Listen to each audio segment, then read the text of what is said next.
Hey everybody, my name is that Joe Guy and welcome back to Dragon Age Inquisition. Hey Cole. Hey brother.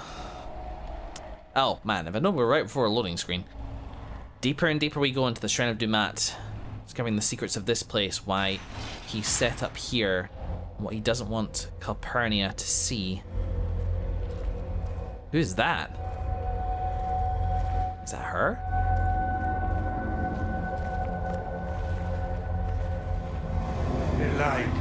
Light the burner, add a teaspoon of cinnabar. It's like a Venatori. He came down in fire and splendor.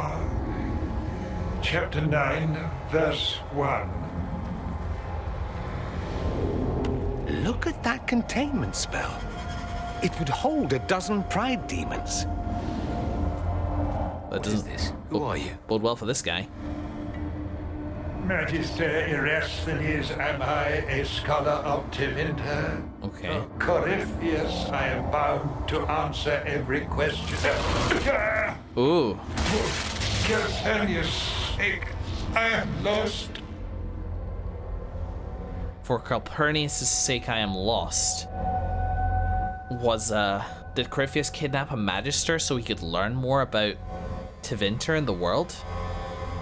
What do you mean? Corypheus did this to you. On Calpurnia's behalf. She knows not.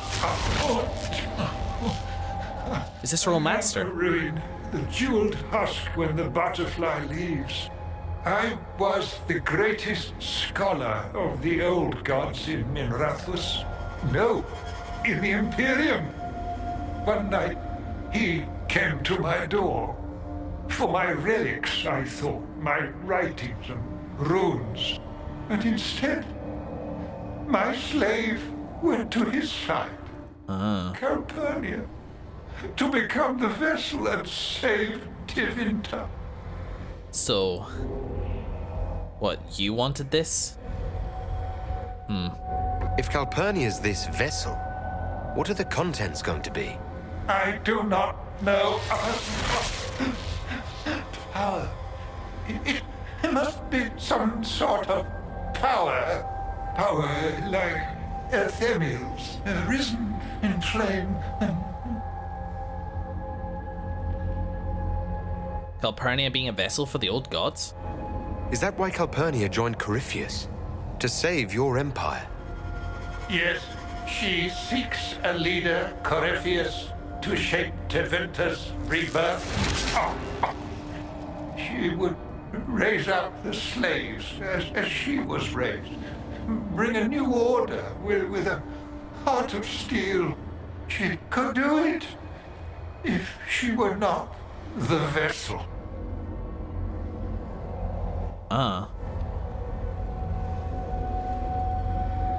She could do it if she were not the vessel. Interesting. Calpurnia wants to save Tevinter despite being a slave, a former slave. The lowest of the low in that society, the one type of person in that society who you would think would hate Tevinter more than anybody. But maybe she doesn't see Tevinter for its magisters and its nobles, etc., etc. Maybe she sees it for the slaves, which may well outnumber everybody else. Specifics now, please. When is Calpurnia becoming this vessel? How? Where? I do not know those answers. But after Corypheus crafts a vessel for whatever power he seeks, yes. But he does not need his vessel to have free will. About her, these same chains will fall. Iron to cage lightning. Right. My binding is the poor pencil sketch. Calpurnia will be the masterpiece. Interesting. So he doesn't care about Calpurnia necessarily. She's walking into a trap.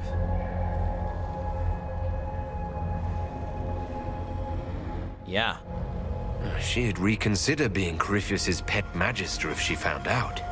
Hers is a cold rage to rival the wrath of Corypheus. This chain has broken me, friend. No wings can raise my mind. Please, breach the circle. Its wards will trigger.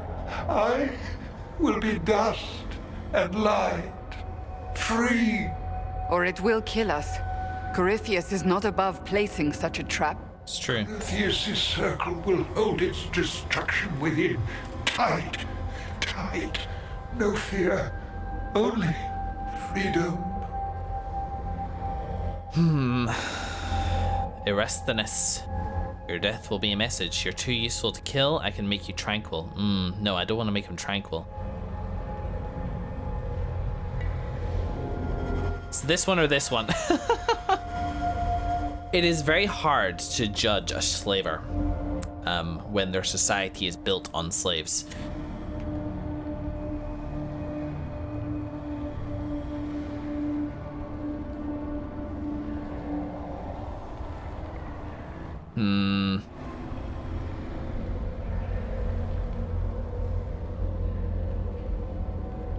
But this is like, this is a crazy amount of torture and spirit breaking. I don't know the details of this.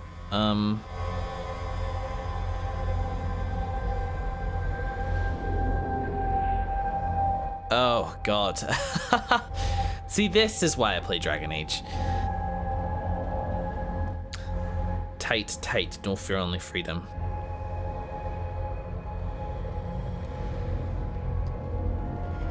Yeah, no, I wouldn't do this to anybody. So even though it doesn't come up with the same thing like a final decision, it's still not something I'm even going to explore.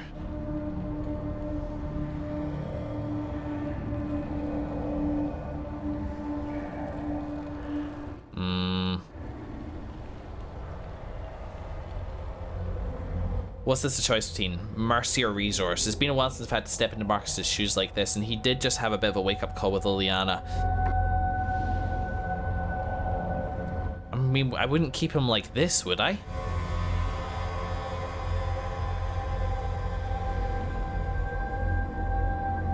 Been an insider into Corypheus' plans this whole time.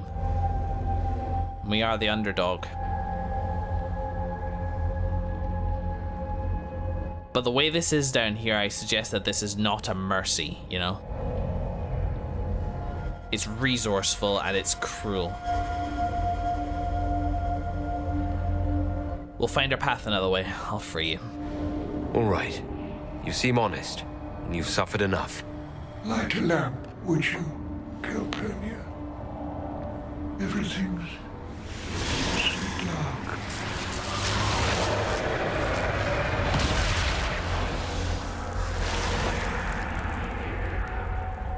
There he goes.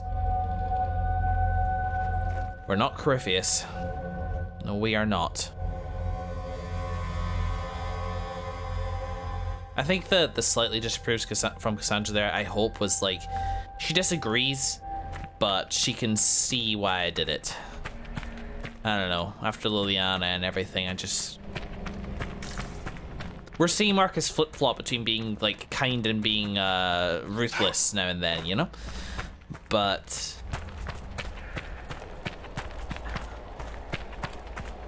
and maybe that'll bite me. Like, my allies will not know what to think of me, and people like Liliana, who are doing what she's doing right now and being as ruthless as she is because she thinks that's what I want, could get confused by that. But... whoa.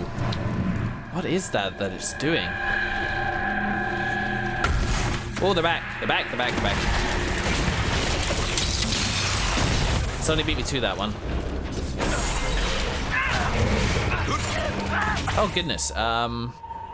Let me get a better view of all that's going on up there. Why do you have a shield on?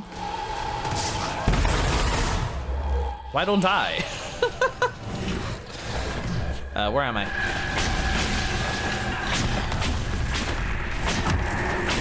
Getting better at the interplay between auto attack and actually using it to auto attack and focusing. Like it's more an instinctual thing for me to look at the monster and hit the left mouse button.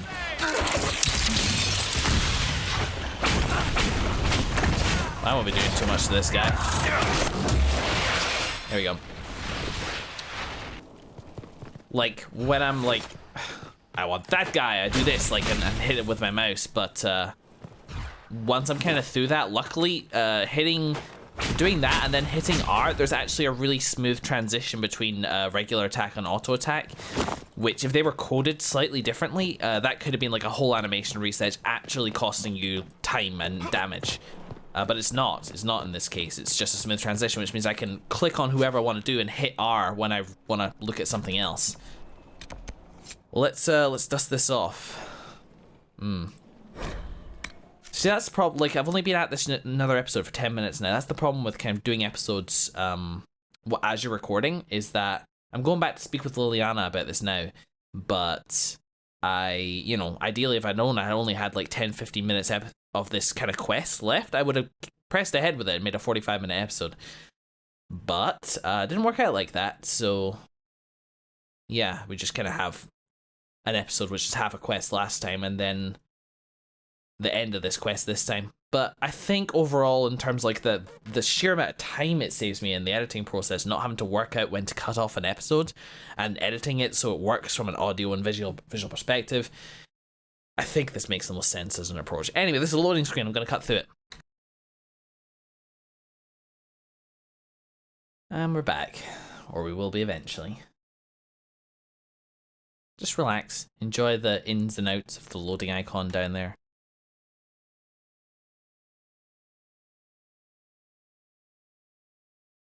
I need to get better at telling when these loading screens are about to end, because this is not... this is not good television right here. Here we go. Good. Cullen and Liliana are ready to report in, so let's do that afterwards. We've got Liliana to see up in the tower first. Let's see if I can remember which door to go through. Hey, that actually is the right doorway. Sweet. I don't think the new Liliana will approve.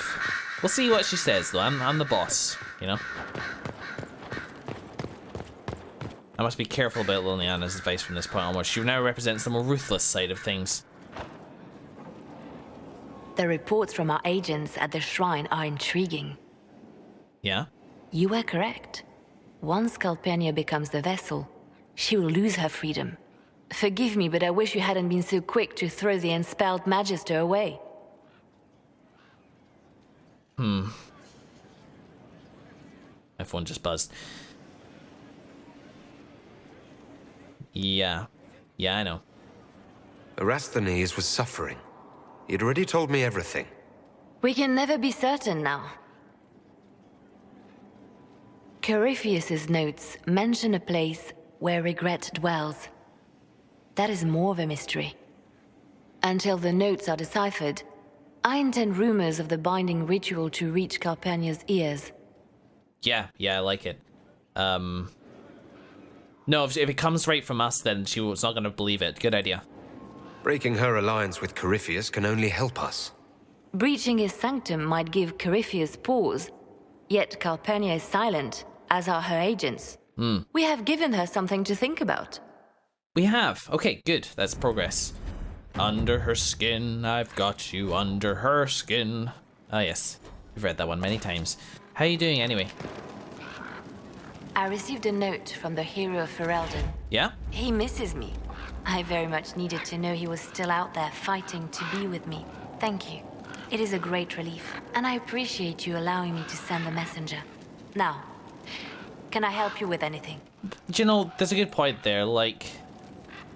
I don't know, Liliana may not be the person that she once was, and that's fine, people change. People are allowed to change, and relationships are allowed to end when it's their time. But maybe reconnecting with Nathan will help her rediscover that part of herself. Maybe she'll leave this behind when she's done with the Inquisition. We'll see. It's not my job to be the boss of her personal life. And she is, as long as she's an admirable spy master, I'll stick to my guns and do the right thing and just hope that she comes through the end of the other side. You seem to know a great many people. I have made friends, and on occasion enemies. It's unavoidable. Ah, Morgan. What do you know of Morrigan? She's changed. She used to be so disagreeable, cruel. She said things just to hurt people. Now the sharp edges have worn away. Perhaps it was Kira. He saved us, did you know? I would have lost my love without Morrigan's child. Oh, I yeah. never know her intentions, but I'll always be grateful. There you go. There's that. I wonder if that's the conversation I missed out on previously. Thanks, Liliana. We can continue this conversation later. You know where I am. Chuz. Well, let's not do the full rounds for everybody right now. I forget if I did the full rounds at the end of the last session. I don't think I did. But I'm here on the ramparts, and I'm thinking about where's best to fall. Yes, that's right. I do want to go speak to Morrigan because she's new and sorry.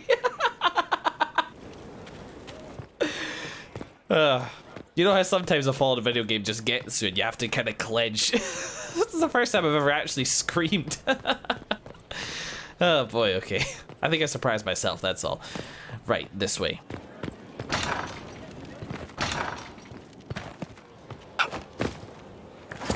Yep, here we go. She is kinder, isn't she? Let's have a chat. Hi.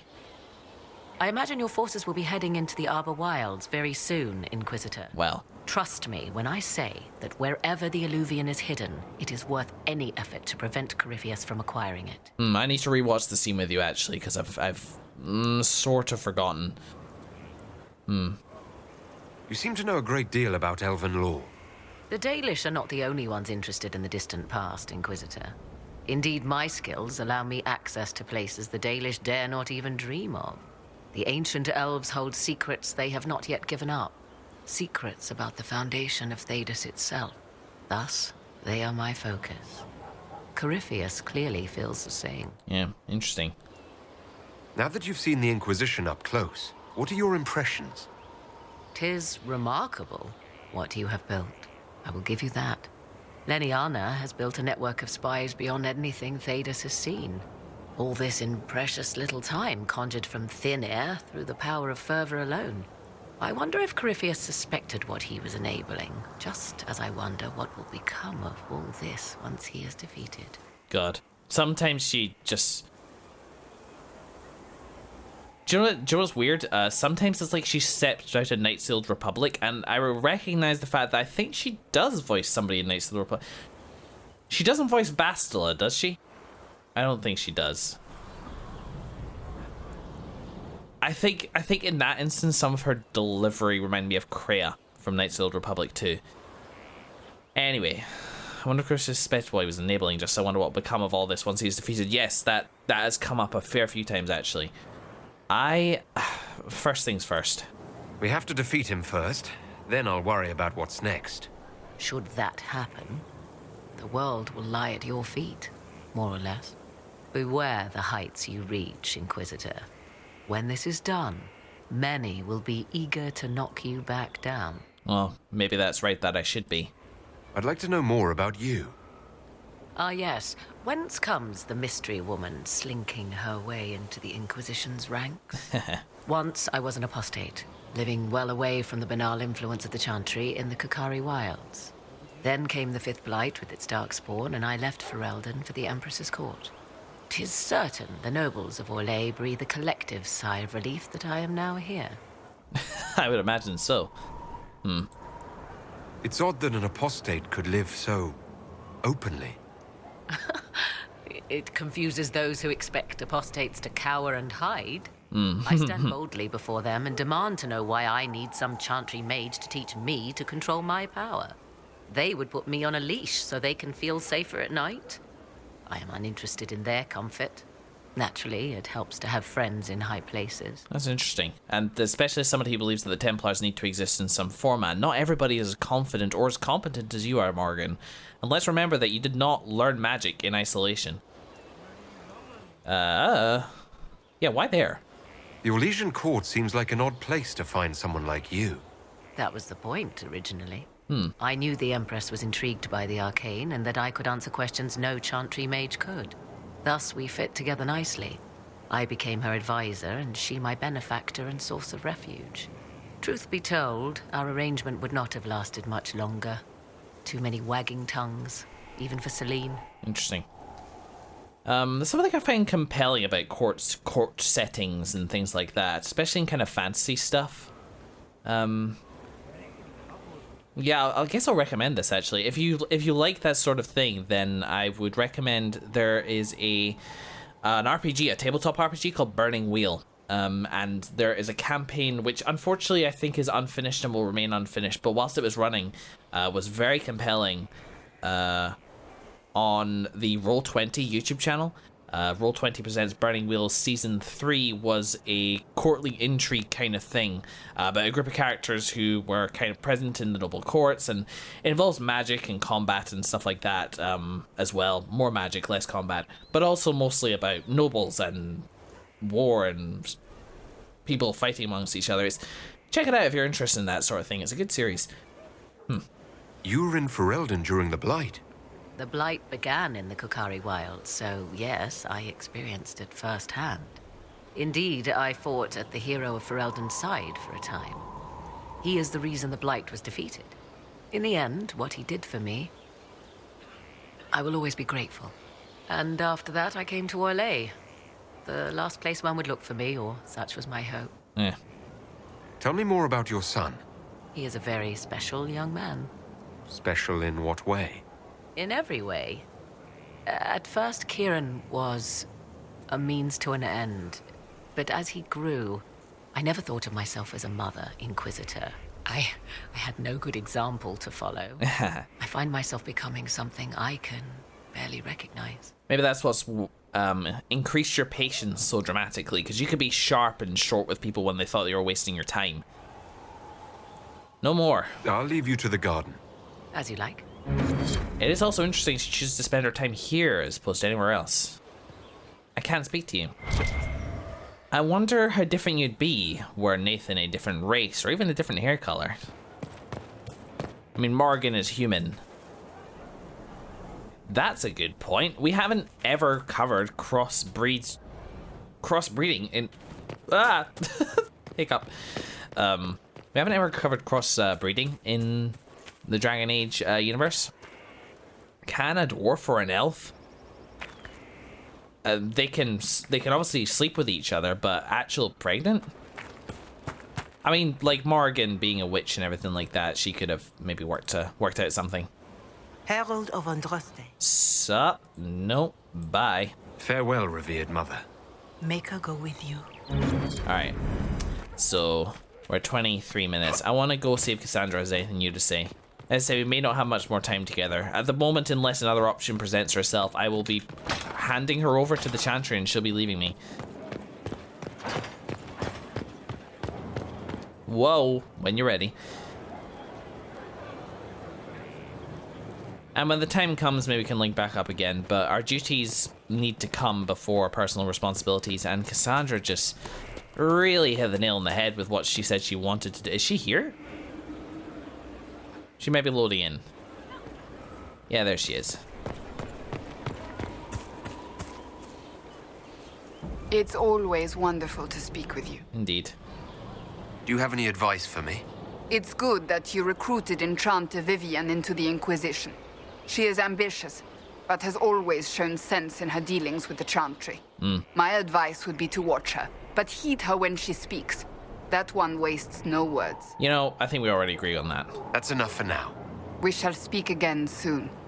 Alright, so I guess I gotta make a decision on what I do next. Let's chat with a couple more randomers and we will wrap up there. Some flanking exercises. Not interested. Oh god. Load something. I don't know.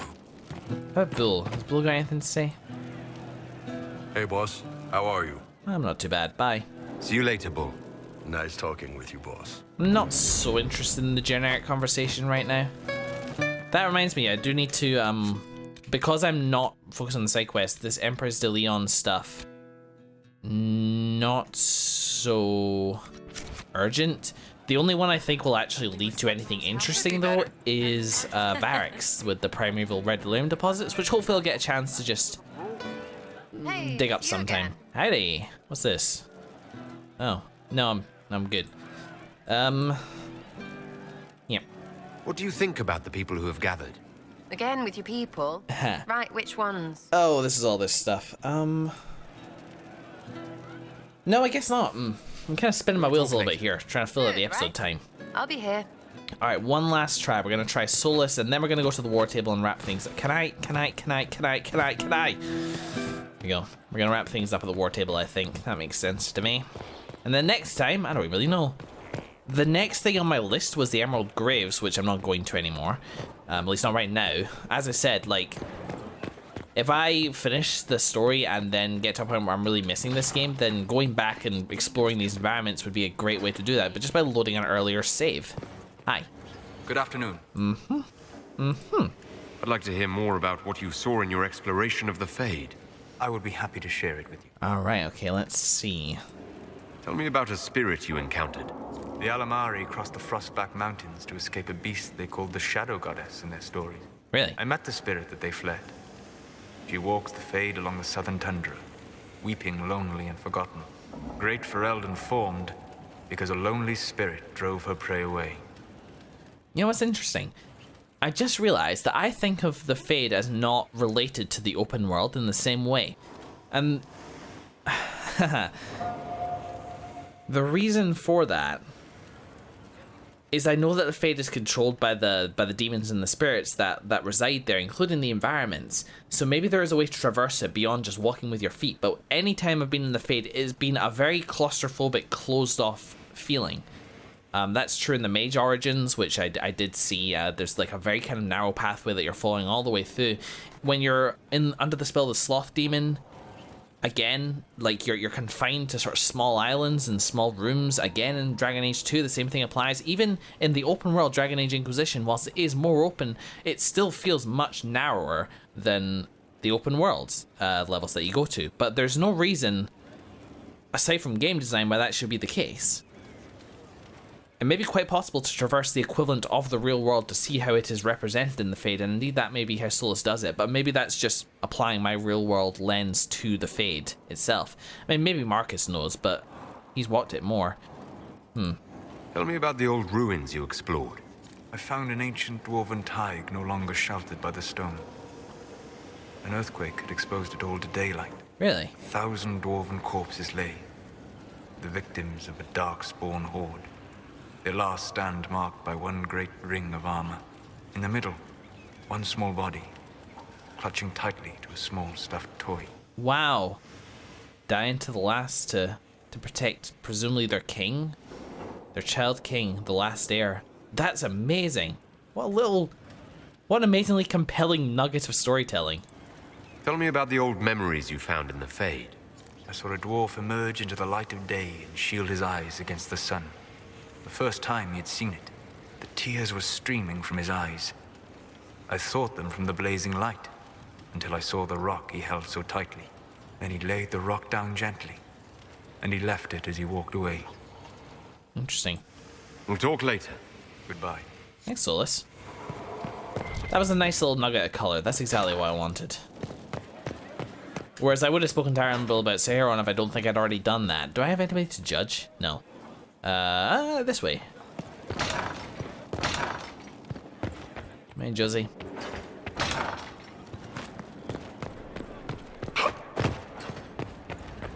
Summoning the council, and we will see how folks are reporting in with each other.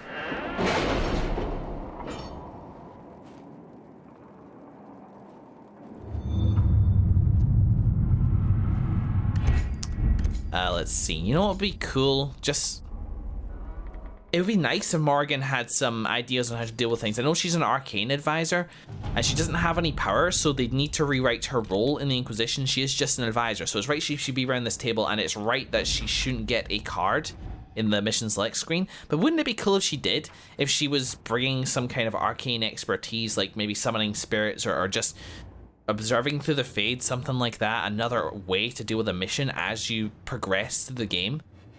I think that'd be cool. Anyway, a note from the Quartermaster. Thank you for the indulgence. I've outfitted Sutherland in a small crew and equipment more appropriate to agents of the Inquisition. Given their humble origins, it's doubtful they've ever seen the like.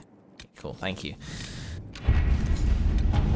Down here, to leadership of the Inquisition, it comes as a great shock to me that the organization that... Oh, God.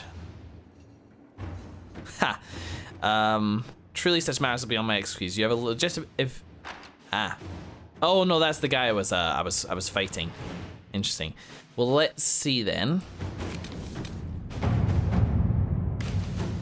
I've made the severe mistake of waiting. You seem to enjoy yourself at the Winter Palace, Liliana. Or was that part of the game? Perhaps it So was bitter. both. Taking breaks between these different quests before, and yeah, that's a bit. I mean, my dear Inquisitor, you dance as beautifully as I remembered. Are you ready for the second movement? The Alamande is typically followed by a Corante, in which the steps are much faster, almost running. The Comte de Poisson so enjoyed your last maneuver that he is now racing to petition the Council of Heralds for recognition of his claim to Ylen. I was the first one he contacted, of course, because while the young man is prone to missteps, he is not a complete burp. He is very likely to reach out to Duke Cyril de Montfort, or Duke Germain next. Cyril is the youngest and most persuadable of the council, and Germain is the oldest and most likely to support a claim of any old or leisure nobility over the donation of lands to a new Andrastian cause. You should make your own move a la Gracimo, which is Spanish as opposed to French, so but I don't know what accents. So Cyril's youngest and most persuadable, Germain is oldest. What do you think we should do? Ghislaine. Well, which one's the Duke of Ghislaine?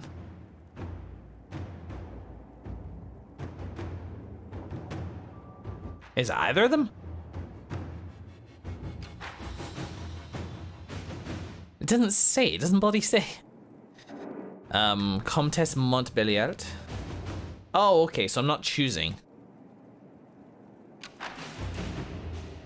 Yeah, this isn't your area, Cullen.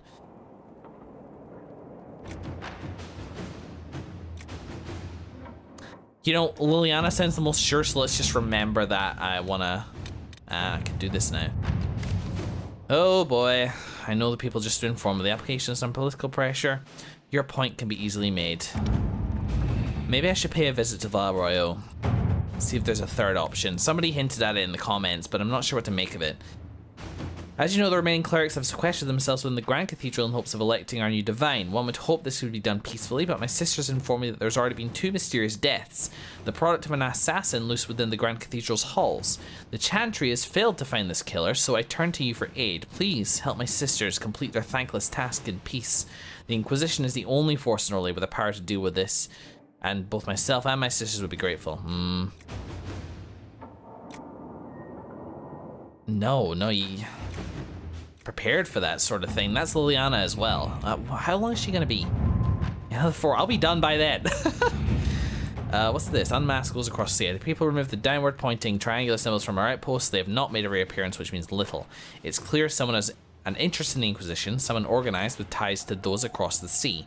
We've eliminated the Kunari as the most obvious suspects. Nonetheless, knowing who they're not does not tell us who they are, what they're doing, or why. They're clever. We know that, and they've resources, but so do we. They should learn that they are not to toy with the Inquisition. Yeah, I'm already not gonna read Cullen's thing. How about this? Dorian has completed his research using the Liberal and believes he has found a connection between Corypheus and an ancient magister named Sethius of House Amladaris. This will be difficult to prove and may be of limited use, but it's worth noting that House Amladaris still exists. Even the accusation that Corypheus and Sethius are the same person would be worthy of a scandal in Winter, one that the current members of that family might be desperate to avoid. Sell the information to one of the other Winter houses? Actually, probably not. Send the information as a gesture of goodwill. Let's see what they do with it. Blackmail them. They would undoubtedly do the same to us if our positions were reversed. Again, I want Liliana for that stuff. Can I just fucking... Who's this? Oh yeah. Armed exile. Strikes claim to a large section of land. Its hospital. I think I had an opinion on this, but I forget what it was.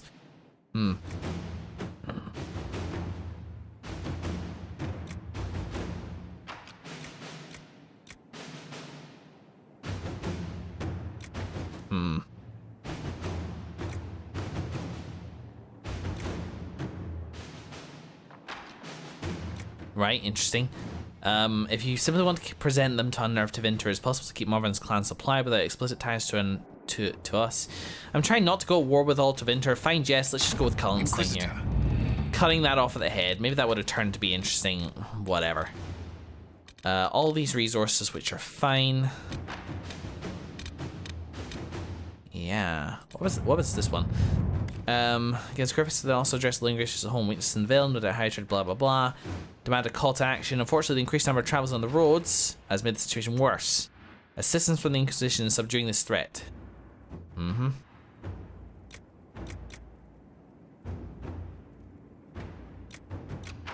Sure. Position the Chantry for 8 in the other half. Want the Chantry to look good, don't we? I mean, I would have rather had Liliana for that as well, but I was fucking tired of saying that. Alright, okay. The next thing on my list after Emerald Graves was Disaster in the Deep Roads. Which sounded like the side quests of DLC. like very combat heavy. So let's have a wee look at our Inquisitors. What Pride of Rot. Return to the Worm to confirm the plan of attack.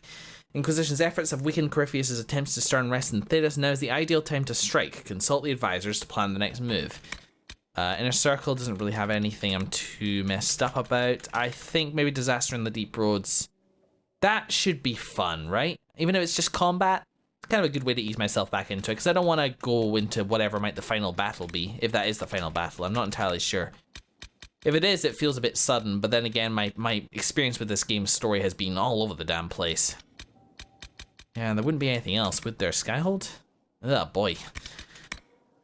Be nice to get the upgraded courtyard, but who knows? No. Okay, well, I'm gonna wrap up the episode here, guys. Thanks very much for watching. In the next episode, I think it is indeed Disaster in the Deep Roads, and we'll just see where that little bit of DLC takes us, shall we? Thank you very much for watching, folks. Who are you looking at? Somebody's talking up there. And I'll see you in the next episode.